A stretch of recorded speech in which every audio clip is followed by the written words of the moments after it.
Here's the challenge we're up against.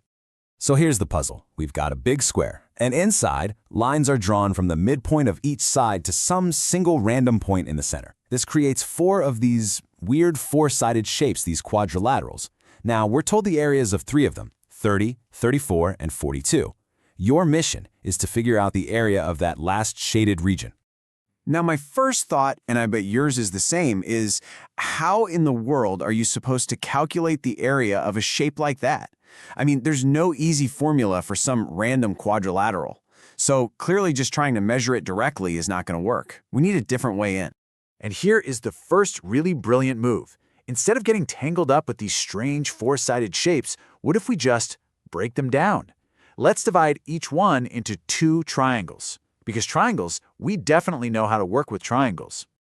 Okay, but before we find the right answer, we have to talk about the trap. There's this super obvious first guess that feels right, but trust me, it's going to lead us straight down the wrong path.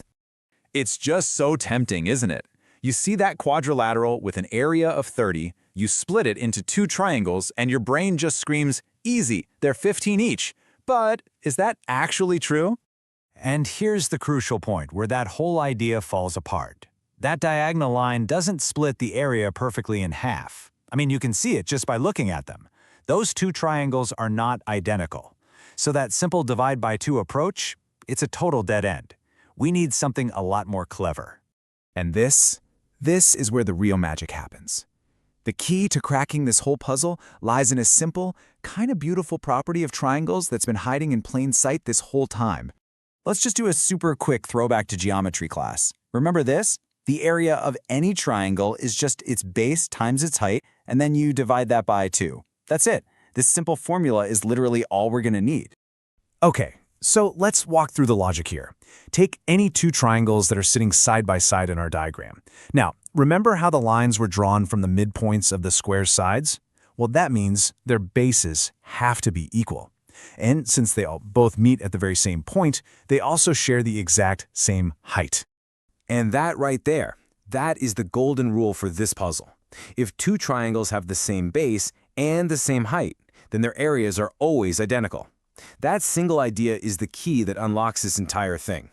Okay, so we have our secret weapon.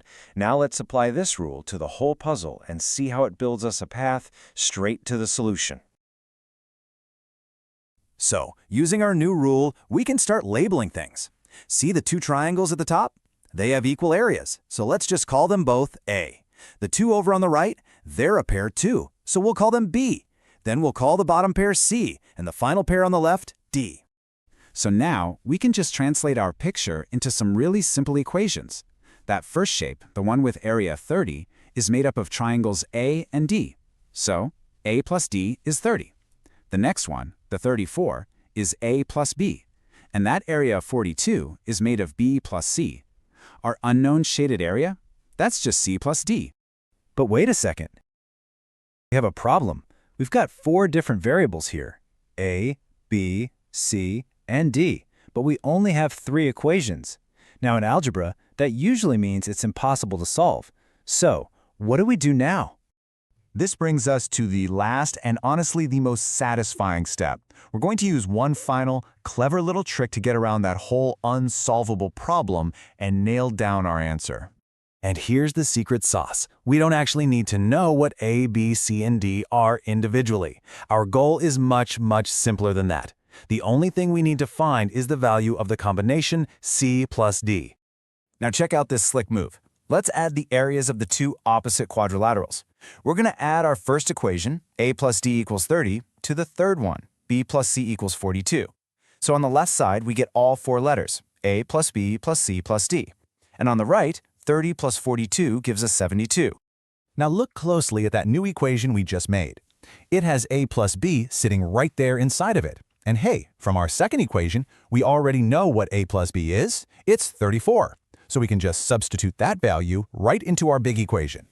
And just like that, our messy equation simplifies beautifully. We have 34 plus our mystery shaded area, C plus D, equals 72. We are so close now. All that's left is a little bit of subtraction. To figure out what C plus D is, we just need to subtract 34 from 72. And that gives us 38. And there it is. That's the answer we've been looking for. By breaking down the problem, finding that hidden little rule, and then using a tiny bit of algebra, we figured it out. The shaded area is exactly 38 square units.